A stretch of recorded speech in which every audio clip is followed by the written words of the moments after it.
I'm Nathan Judo. I'm here with Wolves reporter Mr. Liam Keane. Liam, Wolves 0, Arsenal 2. What do you make of that? I think the long and short of it is that Wolves were tactically spot on in the first half and undid all that good work in the second half. As simple as that. Odegaard's got 2.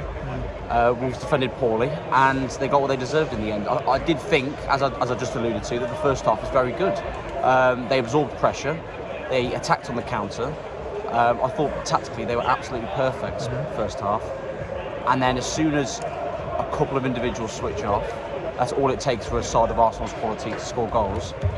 And unfortunately, the lack of bite and attack means that Wolves fail to score once again and lose a game. It's as simple as that. Just found the stats there. Look, 37% possession. We know that Arsenal were going to dominate possession, but end of the day, 2 shots on target. And look, when you look at those shots as well, I mean, Ramsdale wasn't really tested, was he, today? No, not really, no. I mean, the biggest chance, probably Guedes first half, runs through, fires over. He had a chance when he intercepted a Gabriel back pass and had a shot deflected wide. And then also Guedes again should have had a penalty, I felt, in that first half. With Saliba tripping him and taking him out, and VAR, for whatever reason, not getting involved. So, unfortunately, Wolves shouldn't be in a position where they have to rely on VAR, and they should be doing better with the chances they create. But look, as an overall 90-minute performance, Arsenal deserved to win that game, didn't they? Yeah, no, there's absolutely no denying that. The Wolves created some good chances, and they got into some good areas, but they did not do anywhere near enough when in possession and when in those areas, really. And then you have certain players with body language. I think Guedes again, despite a couple of the chances I mentioned, work rate was very poor today. Too many opportunities for him to walk, and he took them, and the fans reacted as they should do. Plenty of times in that second half, the South Bank was unhappy with him. And unfortunately, when you've got certain players not singing off the same hymn sheet or not putting in the same type of effort, you're not going to get results. You need 11 at it, and Wolves didn't have that today.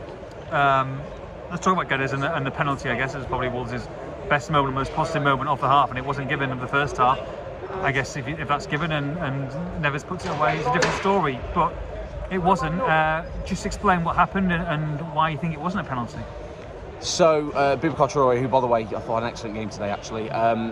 He finds a pocket space on the right, puts a cross in. At first, we thought that Guedes was offside, and the linesman did give offside. Looking at the replay, he looks like he's behind the ball, which means he's onside. And as he comes through, he takes a touch just inside the box, beats Saliba to the ball, and is wiped out. He had his foot taken out from underneath him by Saliba. It's a clear penalty. According to Sky, who of course were broadcasting the game tonight, VAR did look at it, albeit here in person it was very, very quick. Very quick. For the game to restart. And there was no indication in the stadium that VAR were looking at it. We only know that because of what Sky have said. And the fact that they've done that, quickly checked it, and not given it, I find absolutely abysmal. And unfortunately, it's a result of having someone like Mike Dean in charge of VAR, because he's got record for it. He's got previous. Look, I mean, you'll probably get an apology on Monday or whatever or whatnot, but these are the results that, I guess, you've got to say it. Sometimes keep you up and relegate you. Look, it's bigger than this. The Wolves have been terrible all season, let's be honest. And Julian Lopetegui was here today. He was unveiled before the game started. He obviously watched it. What do you think he will have seen watching that today? What do you think he will have learned from this team and that display? He'll have seen a team that needs additions in January, without a doubt. Wolves need some sort of goal-scoring threat. Now, they may have players coming back who can help with that when some of their strikers are available again. But equally, Costa and Jimenez have not been scoring goals themselves, so it's not a guaranteed thing. That Wolves need to bring, well, certainly a striker in, and some other positions as well. I think they need a defender, they need a right back, and he'll have seen that, and he'll know that, and he'll have assurances that he can make some moves in January, because it'll be a disaster for Wolves financially and from a footballing point of view if they go down. Fosun are well aware of that, and Lopetegui's task now is to keep Wolves in the Premier League. He's got a very good opportunity that he's got 6 weeks with the World Cup break. Players will go on holiday, players about 5 or so will go to the World Cup. Obviously, when they get knocked out, they then join the team in a warm weather training camp, and they've got an opportunity now to regroup and rebuild under a new manager in what is going to feel like a whole new season, and hopefully a whole new season will yield better performances and results. It is frightening when you mention it now, and you've got a new manager watching on, and you really want to show what you can do on the pitch, and some players are still walking. it's just like, it's absolutely astonishing, really. Yeah. When you think about it. It says a lot about the player. Yeah, and I could sit here and say, and you know, I don't want to talk about individuals and not say who the player is, but I've already mentioned it, and it was Guedes once again. He actually, when he did put the effort in getting the right positions, he did okay today. You know, he had a couple of opportunities, maybe could have done a bit better, but got into those pockets of space and demanded the ball. However, when Arsenal had the ball, he could not be bothered to move, and I find that absolutely shocking. Unfortunately, he's been guilty of that far too often this season.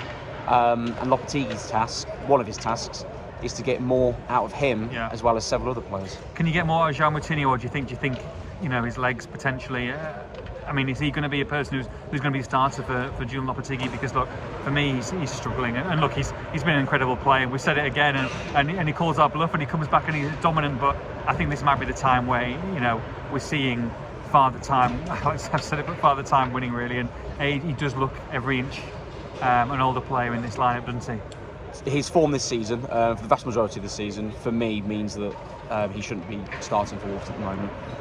When he's on the ball, we know how good he is. At the moment, he's struggling to keep up with the pace of the game.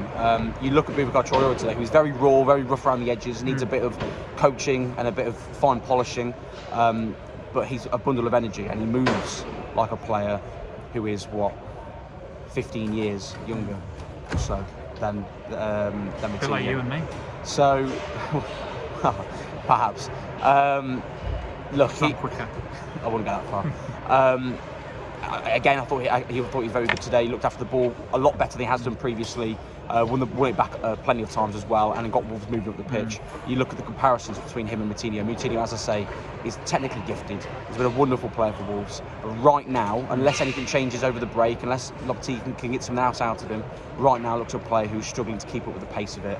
And Wolves, unfortunately, cannot carry anyone. They have to have 11 players who are prepared and ready to win games, starting with the Carabao Cup at Gillingham, or against Gillingham. Look, it's going to be a lopsided stat because Wolves will play 7 or 8 games more than what they have done, but the stat is, I guess, Wolves are bottom at Christmas. End of the day, you know, Nottingham Forest have won.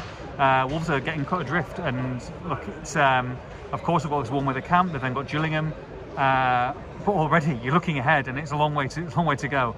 But that's a massive game against Everton, isn't it? Goodison Park on Boxing Day. Boxing Day, Goodison Park, that's a huge game. As I predicted a few weeks back, Everton are starting to crumble now, and I felt that was going to happen.